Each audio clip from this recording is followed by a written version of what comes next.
Hi everyone, and welcome to this week's EBC. As you can see behind me, yes, we are in Rome, Italy today with our EBC.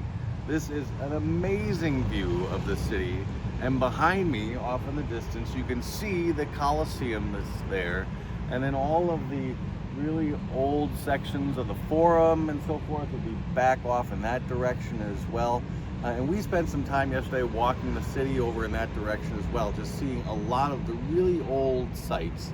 It's an amazing, amazing city.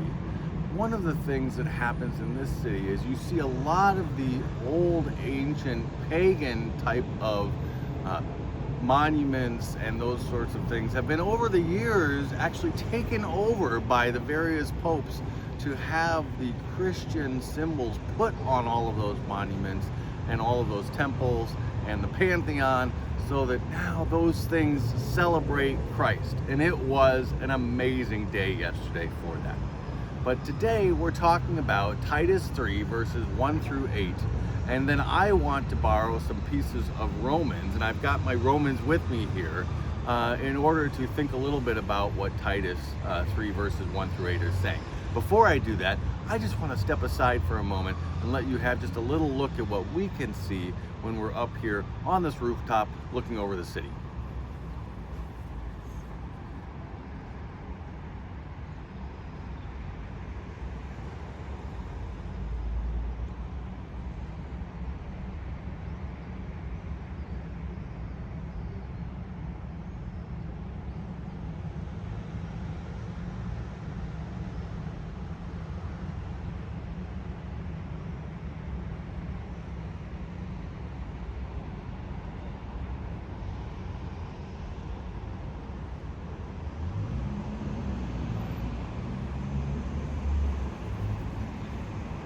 It is really amazing. So at the end of Titus 3 verses 1 through 8, we get this message in the reading, and it says that if you remember that you are justified by grace, you will do good works for God.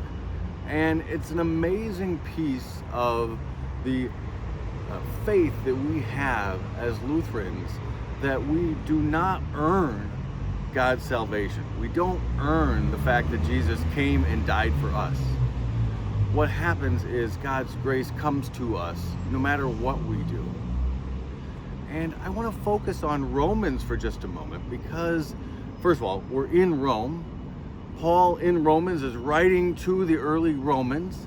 It's an amazing connection to all of this incredible history that we are reading the same letter that Paul wrote to the Jews and Gentiles in the early church in Romans at the time when he was still aspiring to get to Rome. And when we look at this passage, the first section of Romans is filled with the story of God's grace bringing us salvation.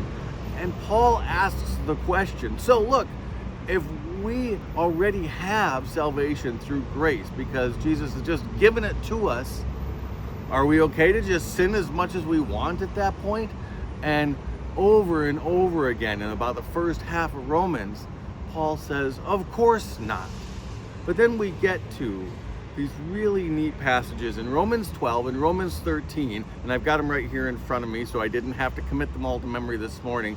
But in the beginning of Romans 12, Paul says, therefore I urge you, brothers and sisters, in view of God's mercy, to offer your bodies as a living sacrifice, holy and pleasing to God, that this is your true and proper worship. Do not conform to the patterns of this world, but be transformed by the renewing of your mind. I love that imagery that we are to buck the trends, that we are to avoid doing what everyone would do, that we are to worship God by doing those great gifts.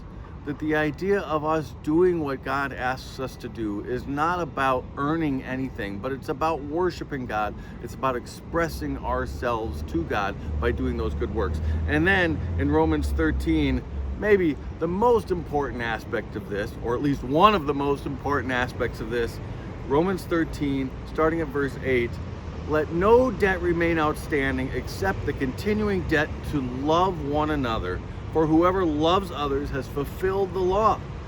All of the commandments, he says, can be fulfilled by that simple idea that if you love your neighbor as yourself, you will do those other commandments.